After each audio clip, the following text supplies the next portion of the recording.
Hey, so in these videos, I'm going to be telling stories about myself, and some of them are pretty personal, and some of them were difficult. Some of them made me feel really happy. I've listened to the feedback on my stuff, and people really like the stories. I think it helps them to relate.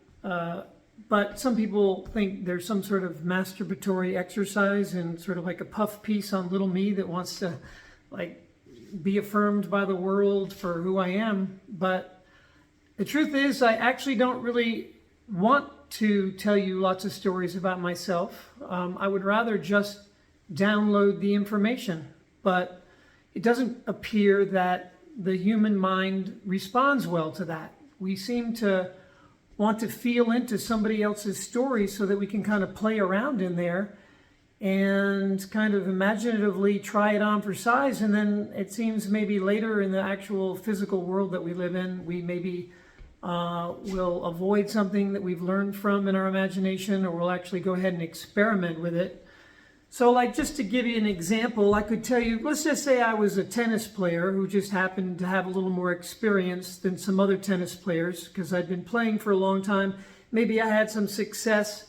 And let's say I was doing a clinic for pros that were wanting to be touring pros. And I was talking about the mechanics, let's say, of, racket control and getting down into the nitty gritty of, where you hold the racket and how much rotation you want on the racket so that, when you hit the ball, you're in a precise like topspin place that you want to be on the ball. And I could go through all the hand mechanics and all of that stuff. And probably the detail on the rotation of the racket head would be one piece of information that would be, among many, many other pieces of information. And if it's delivered like that as a piece of information, then I don't think there's not really the emotional hook there that people need. It seems the brain needs to actually take that in and kind of own that. So let's just say that instead of telling you that when you hit a great topspin shot, you want to have that racket slightly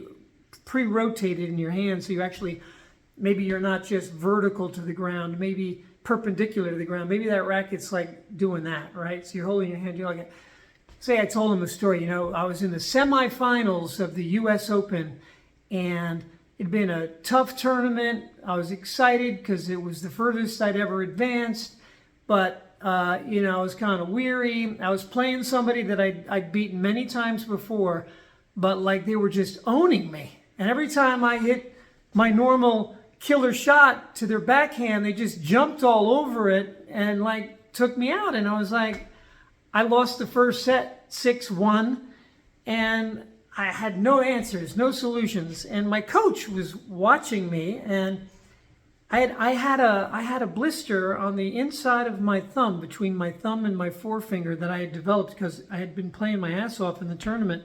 And he was watching me, and he saw that I was protecting against the painfulness of this blister. And instead of having the racket pre-rotated like into the blister, I had it back just about 5% back.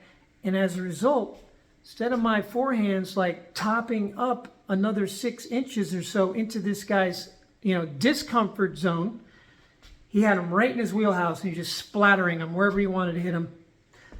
So in the second set, I made an adjustment, and even though it was hurting me, I moved that racket into where it should be, and that ball kicked up just that extra little bit, and he was not able to paint the lines like he was painting them. I won the second set, and I ended up winning the match. So now, if I tell you a story like that, you're going to be like, wow, that shit matters. I got to really, I can think about that next time. So that's why I tell this story. You can see that it's just far more compelling to add a story or tell a story about something. And that's the only reason I'm telling these stories, just so you can feel into them and feel what I felt, and maybe it can be more meaningful to you.